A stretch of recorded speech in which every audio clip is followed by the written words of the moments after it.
There are moments when the land stops asking for our attention and starts demanding it.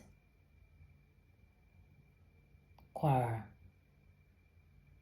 a place once named for harmony, a place that learned very early how to sit between worlds, north and south, river and road, trader and farmer, passage and pause. I wonder now, what does the land do when it can no longer hold all it has been asked to absorb? Because the soil remembers even when we rush past the headlines, even when the numbers blur, even when we say another place, another time, the earth keeps count. Violence does not arrive suddenly, it rehearses. It practices invisibility. It waits until fear feels ordinary. First, it changes how people walk, then how they sleep, then how they greet one another, and soon a knock on the door is no longer neutral. A stranger is no longer just a stranger. Silence becomes strategy. And I ask myself, what happens? What happens in a community when violence replaces rest? What happens to the nervous system of a place?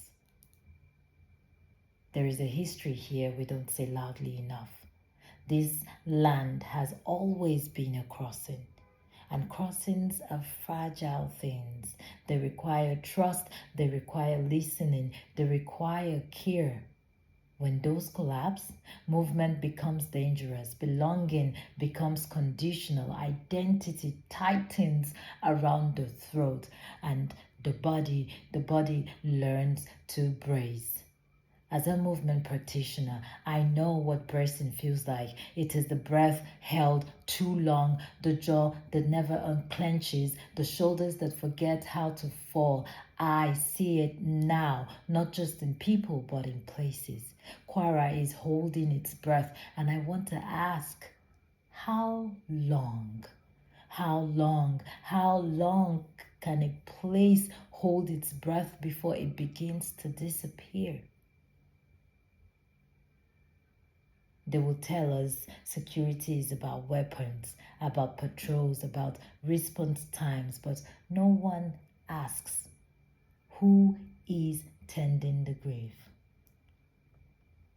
Who is holding the trembling children after the cameras leave? Who is listening to the silence that follows survival? Because survival is not the same as living, and safety that does not reach the body is not safety at all. What remains after violence is not just rubble or statistics.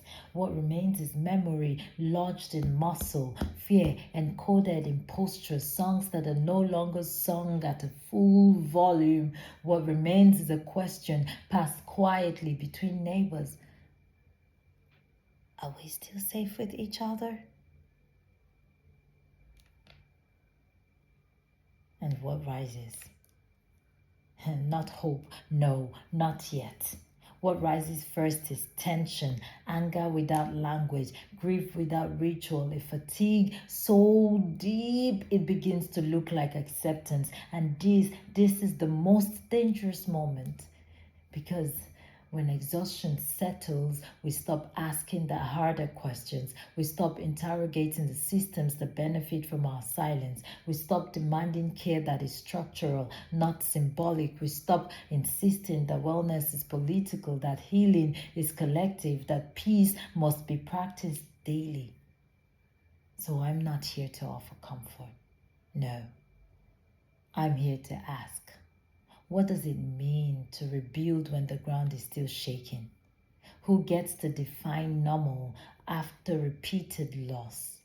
How many communities must fracture before we admit that something fundamental is failing? And perhaps the most urgent question of all, what are we willing to protect, really?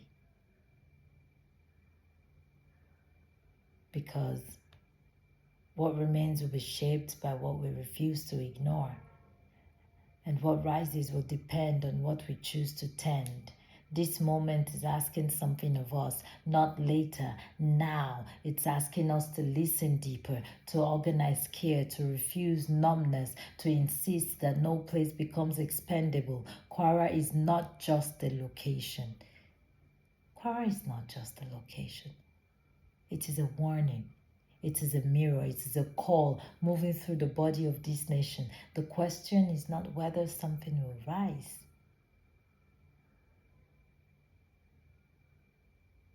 The question is, will we rise with it or watch it harden into silence?